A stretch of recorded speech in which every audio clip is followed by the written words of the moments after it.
పావు గంట అన్నావు. పెట్రోల్ కొట్టించుకున్నానండి. అంత కోపం ఎందుకయ్యా? జీరో చూసుకోలేదా? చూసుకోలేదండి. పెట్రోల్కి జీరో చూసుకోలేదు, పెళ్లి చూపులకి జీరో చూసుకోలేదు. ఇదిగో నువ్వు కూర్చో. అదే 5 ఏళ్ళ క్రితం సంగతి వెంకీ. వినాయక చవితికి పాల వేలు కట్టిన మొక్కజొన్న పొత్తు నిమజ్జనం రోజున కాల్చూ తింటే ఎలా ఉంటుంది? ఇప్పటికే అమ్మాయి నిన్నే ఇష్టపడుతుందన్న గ్యారంటీ ఏంటి? ఆల్రెడీ ఇంకో 2 సంబంధాలు చూడటానికి రెడీ అయిపోయిందంటే ఇంకా నీకు అర్థం కావట్లేదా?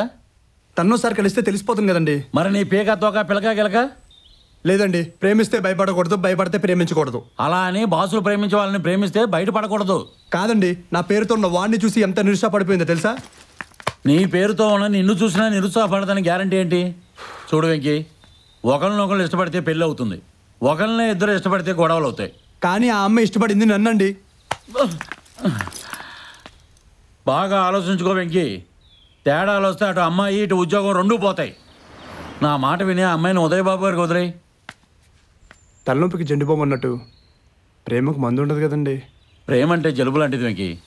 ఏ మందు వేయకపోయినా 3 రోజులు తగ్గిపోద్ది. అంతవరకు తుడుచుకుంటూ కూర్చోవటమే. నేను చచ్చినా కూర్చోను. I think I still love her. ఆ థింక్ అంటంలోనే చాలా ఉంది. కానీ ఉదయబాబు గారు పెళ్లి చేసుకుందాం అనుకున్న శిరీష నీతాబాని ప్రభావతి ఏదో ఒకట్లే వెంకీ. అది ఇదో ఆ విషయాలన్నీ నేను మేనేజ్ చేస్తాను. కానీ ఎట్టి పరిస్థితుల్లో నువ్వు ఆ అమ్మాయిని కలిసే ప్రయత్నం మటుకు చేయకు. ఉంటాను.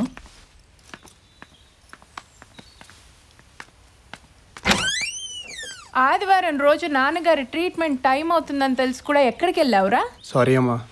దా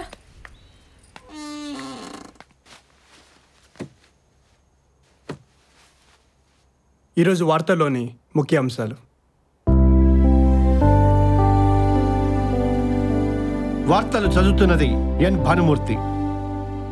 బాలీవుడ్ లో కహోనా ప్యార్ హై అనే సినిమాలో రాకేష్ రోషన్ తనయుడు హృతిక్ రోషన్ అద్భుతంగా నటించి తండ్రి పేరు నిలబెట్టాడు. అమెరికాలో సీనియర్ జార్జ్ బుష్ కొడుకు జూనియర్ జార్జ్ బుష్ ప్రెసిడెంట్ అయ్యాడు. ఉత్తరప్రదేశ్ లో ములాయం సింగ్ యాదవ్ కొడుకు అఖిలేష్ సింగ్ యాదవ్ సీఎం అయ్యాడు. ఇకపోతే క్రికెట్ లో ఇంగ్లాండ్ పైన యోగరాజ్ సింగ్ కొడుకు యువరాజ్ సింగ్ 1 ఓవర్లో 6 సిక్సులు కొట్టాడు. దూరదర్శన్ లో వార్తలు చదివిన నేను వార్తాపిత, వార్తా శ్రేష్ఠ అని పేరు తెచ్చుకున్నా నా కొడుకు మాత్రం ఒక అమ్మాయి కోసం